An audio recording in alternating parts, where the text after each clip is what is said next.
दोस्तों नमस्कार। आज फिर मैं हाजिर हूँ एक और सच्ची घटना के साथ। दोस्तों, आज की जो सच्ची घटना मैं आप लोगों को सुनाने वाला हूँ, ये सच्ची घटना उत्तर प्रदेश का एक जिला पड़ता है रायबरेली। रायबरेली के अंतर्गत एक इलाका आता है, जिस इलाके में गीता नाम की लेडी अपने परिवार के साथ बड़े ही खुशहाल तरीके से रह रही होती है। दरअसल जो गीता होती है वो अपने घर में अपने एक बच्ची होती है उसकी, जिसकी उम्र करीब 19 से 20 साल होती है, और जो गीता होती है उसकी उम्र करीब 35 से 36 साल के बीच में होती है। दरअसल जो गीता होती है उसके पति का एक सड़क एक्सीडेंट में देहांत हो गया था। अब इन दोनों की जिंदगी अकेली कट रही होती है, और जो गीता होती है वो एक अपने पास के ही स्कूल में प्राइवेट टीचर के तौर पर पढ़ाने जाया करती थी। उसी स्कूल में इसकी बेटी भी पढ़ने जाया करती थी, और इनका जीवन बड़े ही खुशहाल तरीके से चल रहा होता है। एक दिन गीता के गांव में ही एक शख्स की डेड बॉडी पड़ी मिलती है, तो गांव के लोग इकट्ठा हो जाते हैं, और उन्हीं में से इस गीता के गांव का एक शख्स पास के थाने में इन्फॉर्म करता है कि साहब, मेरे गांव में मेरे ही गांव के एक शख्स मुगलू की किसी ने हत्या कर दी है। तुरंत ही घटनास्थल पर पुलिस पहुंच जाती है, और पुलिस उस भीड़ में इकट्ठा पहुंचकर देखती है तो मुगलू की किसी ने गला दाबकर हत्या की होती है, और उसके सर पर डंडों से वार किया होता है। पुलिस जब उसकी डेड बॉडी को अपनी अंडर कस्टडी में कर लेती है, तो वहां पे जो लोग उपस्थित होते हैं उनसे मुगलू की डेड बॉडी के बारे में पूछती है, तो पुलिस को कोई जानकारी नहीं देती। सब यही कहते हैं साहब कि पता नहीं इसकी हत्या किसने और कैसे कर दी। तभी पुलिस उसके एक बेटा होता है जिसका नाम संजू होता है, उससे पूछताछ करती है। कहती है कि तुम्हें किसी पर शक है? तो वो कहता है कि साहब, हमें तो किसी पर शक ही नहीं है, क्योंकि मेरे पिताजी रात्रि में तो हम लोगों के 9-10 बजे तक साथ में थे, और मुझे पता भी नहीं कि कितने टाइम कहाँ गए और इनकी हत्या कैसे हुई। जब उसका बेटा भी इस तरह के बयान देता है, तो पुलिस उस जगह पर सबूतों को चेक करती है, तो पुलिस को वहां कुछ नहीं मिलता, और पुलिस उस डेड बॉडी को अपनी अंडर कस्टडी में करके पोस्टमार्टम के लिए भेज देती है, और उस केस की छानबीन करने में लग जाती है। कुछ दिन का समय व्यतीत होता है, पुलिस इस केस की छानबीन करती है, लेकिन पुलिस को कोई सुराग हाथ नहीं लगता। और इधर पुलिस को उस जो कि जिस व्यक्ति की हत्या हुई होती है उसकी पोस्टमार्टम रिपोर्ट भी मिल चुकी होती है, तो उसमें साफ आया था कि इसकी गला दाबकर और इसके सर पर वार करके इसकी हत्या की गई होती है। पुलिस बड़ी ही बेचैन होती है, क्योंकि पुलिस को अभी तक इसकी हत्या के बारे में कोई भी जानकारी नहीं मिलती है। तभी एक दिन सुबह सुबह पुलिस के पास इसी आदमी, यानी कि जिसकी मौत हुई होती है, इसी के गांव का एक शख्स जाता है और कहता है कि साहब, मैं आपको एक बात बताता हूं जिससे हो सकता है कि इस केस का कुछ खुलासा हो सके। पुलिस पूछती है कि हाँ बताइए। तो वो बताता है कि साहब, ये जो मुगलू मरा है इसके गीता के साथ नाजायज संबंध थे, हो सकता है कि उसी ने इसकी हत्या करवा दी हो। पुलिस को इस केस में जैसे ही इतना क्लू मिलता है, पुलिस तुरंत ही अपनी टीम के साथ उस गांव में गीता के घर पर पहुंच जाती है। जैसे ही पुलिस गीता के घर पर पहुंचती है, तो पुलिस इस मुगलू की हत्या के बारे में गीता और उसकी बेटी से पूछताछ करती है। तो गीता कहती है कि साहब, हाँ जरूर मेरे इससे नाजायज संबंध थे, लेकिन हमने इसकी हत्या नहीं की है। वो मनगढ़ंत इसको कहानी सुनाती है, लेकिन पुलिस भी इसकी बात मानने के लिए तैयार हो जाती है, क्योंकि पुलिस के पास भी कोई सबूत नहीं होता। इसलिए पुलिस भी अब मजबूर होती है, और खाली हाथ ही वहां से लौटकर अपने घर यानी थाने में चली आती है। पुलिस जब थाने पहुंचती है, तो पुलिस इस गीता का नंबर लेकर आ जाती है, और उस नंबर को सीडीआर निकलवाती है। तो पुलिस को अब थोड़ा शक गीता के ऊपर चला जाता है, क्योंकि गीता का जो मोबाइल नंबर होता है जिसका सीडीआर पुलिस ने निकलवा कर रखा होता है, उसमें इस मुगलू से जिस दिन इसकी हत्या हुई होती है उससे घंटों बात हुई होती है, और इसकी लास्ट लोकेशन जो होती है वो इस गीता के घर पर दिखा रहा होता है।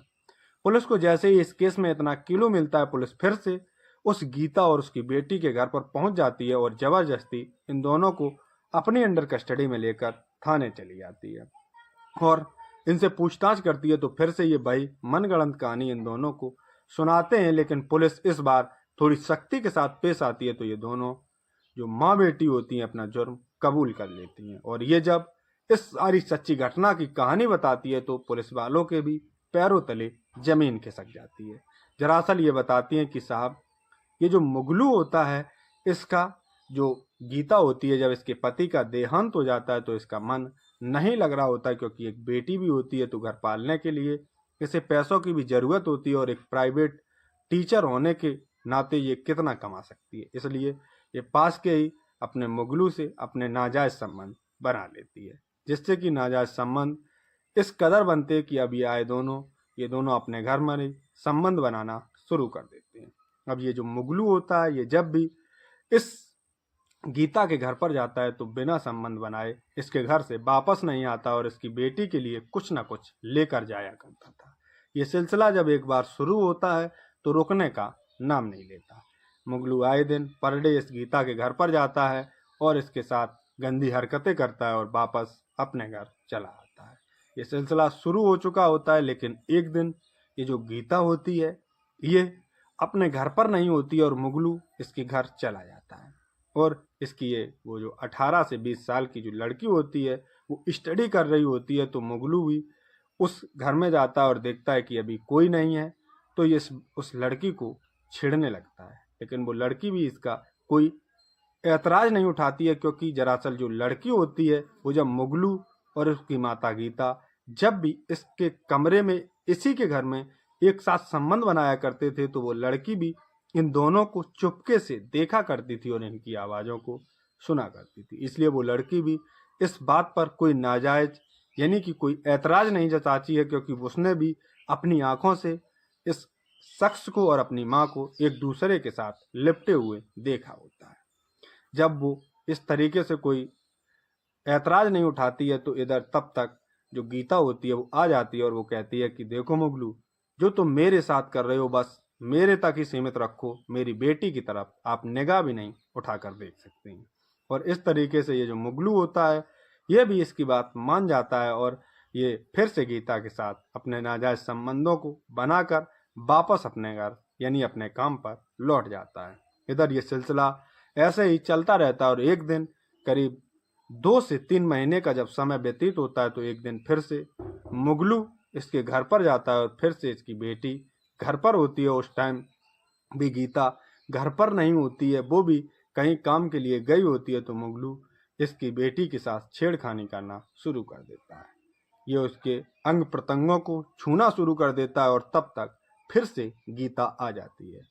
इस बार गीता इससे रोकती है और इससे गुस्सा होकर कहती है कि मुगलू, ये तुम अच्छा नहीं कर रहे हो, तुम अभी तक मुझे जानते नहीं हो कि मैं तुम्हारे साथ क्या कर सकती हूँ, इसलिए आज के बाद मेरा और तुम्हारा रिश्ता खत्म है, आज के बाद तुम्हें मेरे यहाँ आने की कोई ज़रूरत नहीं है। जिस पर मुगलू भी कुछ नहीं कहता और चुपचाप इस गीता के घर से निकल जाता है। वो अपने घर निकल जाता है और इधर ये माँ बेटी मिलकर एक बहुत ही खौफनाक षड्यंत्र रचती हैं, जिसमें ये माँ बेटी कहती हैं कि क्यों ना एक दिन हम लोग मुगलू को बुलाकर अपने घर में ही इसे मार डालें, क्योंकि इसने हम दोनों की इज्जत लूटी है। इधर मुगलू से जब ये गीता 2-4 दिन तक बात नहीं करती है, इधर मुगलू भी बेचैन हो जाता है कि आखिर इतने दिनों का लव अफेयर एकदम से कैसे टूट गया। इसलिए मुगलू भी बेचैन रहता है और एक दिन करीब 2 से 3 दिन बाद गीता रात्रि के 12 से 1 बजे के टाइम इस मुगलू के फ़ोन पर फ़ोन करती है और कहती है कि आज मेरे मिलने का बहुत मन है और तुम तो ऐसे रूठ गए जैसे कि कोई तुम मेरे गैर हो। जैसे ही मुगलू से ये इस तरह की बातें करती है तो मुगलू भी, क्योंकि वो इसे बहुत चाहता था और वो तो आए दिन इसके साथ संबंध बनाया करता था, इसलिए वो भी समझ जाता है कि हाँ अब गीता का मन है, इसलिए ये उसे बुला रही है। जैसे ही गीता इस तरह की बातें करती है मुगलू से तो मुगलू इसके घर पर पहुंच जाता है और गीता रात्रि में करीब 1 बजे के टाइम इस मुगलू को अपने घर में अंदर लेती है और जैसे ही ये दोनों मुगलू को उस रूम के अंदर ले जाती हैं और ये जो उसकी बेटी होती है ये उसके पीछे से इसके सर पर एक डंडे से जोरदार तरीके से वार करती है, जिससे कि उसके सर से भारी चोट लग जाती है और ब्लड निकलना शुरू हो जाता है। और ये लोग जब उसके ब्लड निकलना शुरू हो जाता है 1-2 डंडे और मार देते हैं, जिसके बाद ये दोनों मिलकर उसके गला दाबकर उसकी हत्या कर देते हैं। घटना स्थल पर ही मुगलू की मौत हो जाती है। तो ये दोनों उसकी डेड बॉडी को उठाकर एक अपने गांव के पास के ही नाले में रात्रि के समय ही फेंक देते हैं, जिससे कि कोई भी इनकी जो मौत है उसके बारे में पता न लगा सके। और वहाँ पर जो भी सबूत होते हैं उन सभी को मिटा देती है और वापस अपने घर आ जाते हैं। और जैसे ही सुबह होता है तो गांव का एक शख्स ये सारी जानकारी पुलिस को देता है। जब ये दोनों माँ बेटी पुलिस को ये सारी कहानी सुनाती हैं तो मुगलू का जो बेटा होता है वो फूट फूट कर रोना शुरू कर देता है। इधर पुलिस को जैसे ये सारी सच्ची घटना के बारे में पता चलता है तो पुलिस तुरंत ही इन दोनों को अपनी अंडर कस्टडी में करके जिला अदालत में पेश करके इन दोनों को सलाखों के पीछे डाल देती है। तो दोस्तों, ये थी हमारी आज की जो सच्ची घटना थी, वो इस प्रकार थी। ऐसी ही और सच्ची घटनाओं के लिए जुड़े रहिए हमारे साथ। जय हिंद, जय भारत।